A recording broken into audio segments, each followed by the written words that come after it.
Em El Salvador, o presidente Nayib Bukele declarou vitória nas eleições com pouco mais de 30% das urnas apuradas. Ele, que se autodenomina o ditador mais legal do mundo, já tem quase 1.300.000 votos computados. O presidente apareceu na sacada do Palácio Nacional e falou aos milhares de apoiadores que se reuniram para comemorar o resultado preliminar da votação.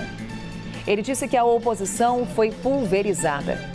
Alegou que obteve a porcentagem de votos mais alta da história e que o país está mais seguro após o seu mandato. Bukele se tornou popular pelas políticas de segurança contra as gangues criminosas no país. Sob o comando dele, autoridades salvadorenhas suspenderam as liberdades civis para prender mais de 75.000 pessoas sem acusações, medida que é criticada pela oposição e organizações dos direitos humanos internacionais.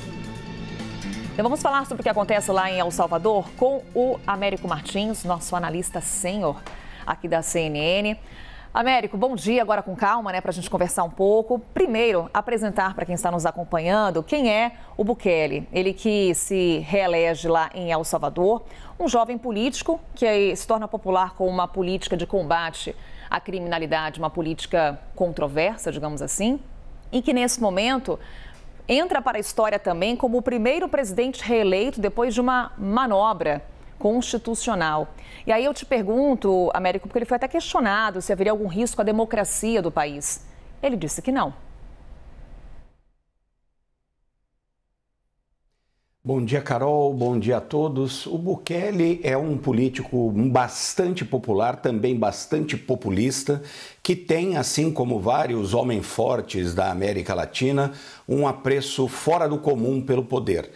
A Constituição de El Salvador barrava a reeleição de qualquer pessoa, mas ele hoje tem um domínio muito grande no Congresso e na Corte Constitucional, que acabou liberando o Bukele para participar dessas eleições, embora a Constituição, mais uma vez, deixar claro, não permita a reeleição do presidente. A Corte Constitucional disse que se ele se afastasse do poder por 6 meses antes da eleição, ele poderia concorrer. Obviamente, uma Corte Constitucional que teve muitos juízes indicados por ele. Agora, Carol, existe um questionamento muito grande aí sobre essa questão da constitucionalidade da reeleição, do instrumento da reeleição. Mas o fato, a gente também precisa pontuar, é que o Bukele é muito popular, muitíssimo popular, é um dos líderes com maior aprovação entre os seus pares ali, entre os eleitores no mundo, e graças a essa política que você disse, uma política de segurança, que conseguiu sim resultados. El Salvador era um país completamente dominado por gangues, era completamente dominado por crime organizado que tinha muitos links, inclusive, com os Estados Unidos. Então era uma semi-guerra civil que acontecia nesse país e por décadas as autoridades lá tentaram controlar essas gangues. O Bukele conseguiu, mas com um custo altíssimo do ponto de vista dos direitos humanos, porque ele encarcerou, como você disse, mais 75.000 pessoas, muitas delas sem nenhuma acusação formal, muitas estão há meses na prisão, numa prisão preventiva, depois de terem passado ali por julgamentos coletivos, em que os casos individuais nem eram necessariamente ouvidos. Existem denúncias de que muitos desses presos não têm acesso a advogados e a família não tem informações sobre eles.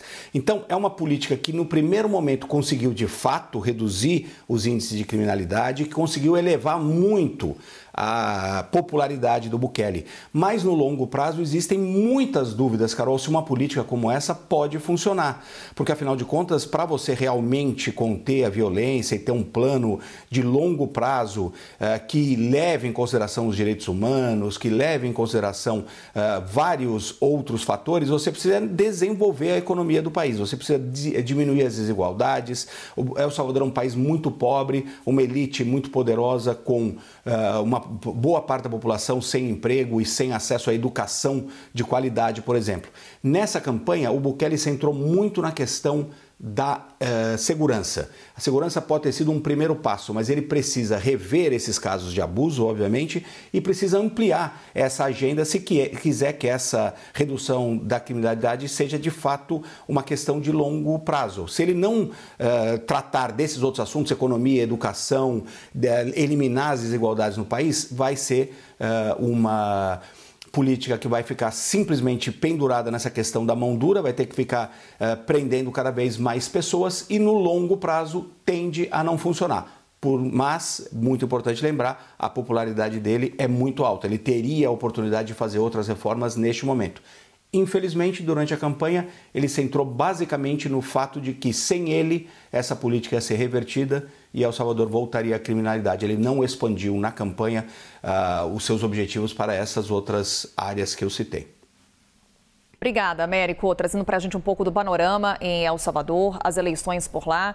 Daqui a pouquinho a gente vai, claro, atualizando as informações sobre o que acontece no país, sempre com a análise do Américo Martins.